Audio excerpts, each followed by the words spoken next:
This 14th century map represents a turning point in Mediterranean history.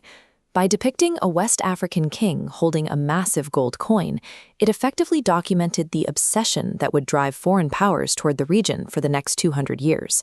At its peak, that gold was the lifeblood of the Songhai Empire. But by the late 1500s, the state was struggling to maintain order.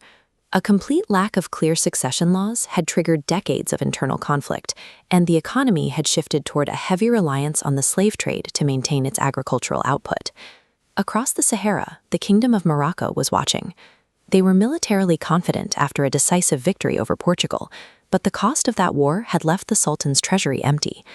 The Sultan decided to gamble his remaining resources on a single objective. He believed rumors that a mountain of gold existed south of the desert and mobilized a force to seize it. This internal political rot created a fatal opening. The world's richest empire became a fragile target for a bankrupt neighbor with nothing to lose. The Sultan placed Judar Pasha, a Spanish-born commander, in charge of the expedition. He led a tiny force of just 4,000 men, hardly enough to occupy a city, let alone an empire. The march across the Sahara was a logistical disaster. It took 4 months to navigate the shifting dunes, which was double the time of a standard trade caravan. The heat and lack of water killed hundreds before they even reached the border.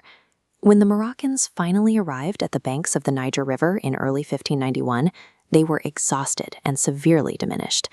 They were met by King Askia Ishaq II and a Songhai defense force of nearly 80,000 soldiers. The asymmetry was staggering. Based on every established rule of warfare in the region, the Moroccans were outnumbered 20-1 and faced certain defeat. The two armies gathered at the cattle pastures of Tondibi.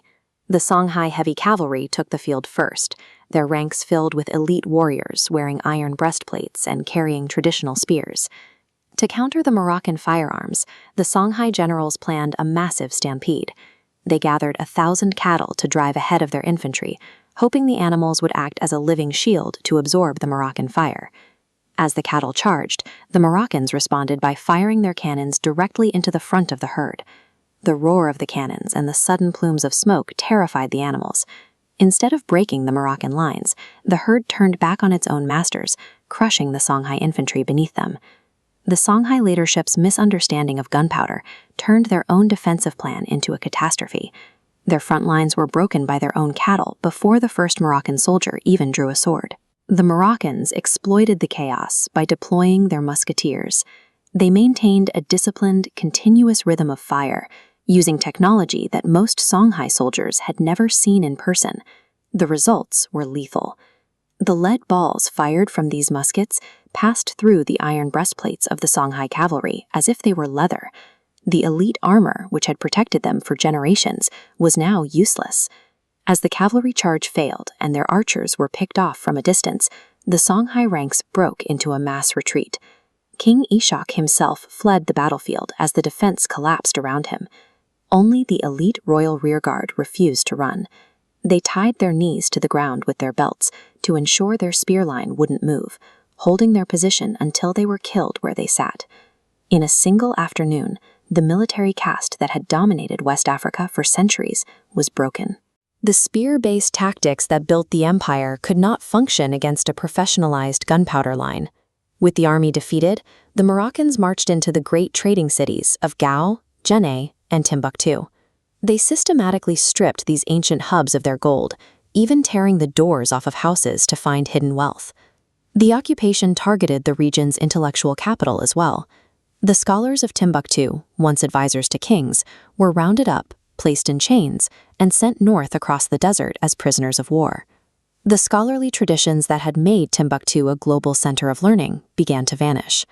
Thousands of manuscripts, like this brittle Arabic text, were lost or left to gather dust as the city's libraries were abandoned. The Moroccans effectively dismantled a 1,000-year-old intellectual corridor.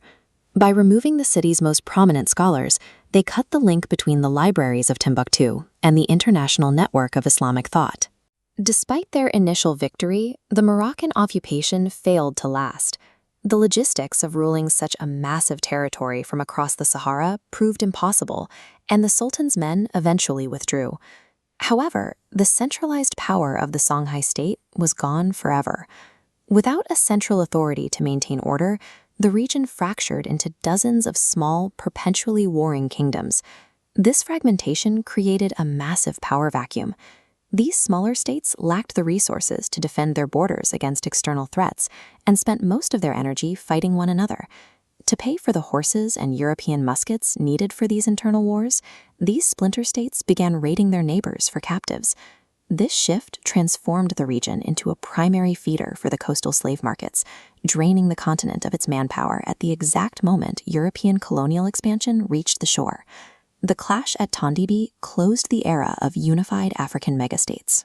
By evening, the political stability that had defined West Africa for centuries had vanished, leaving a collection of vulnerable kingdoms to face the expanding maritime empires of Europe.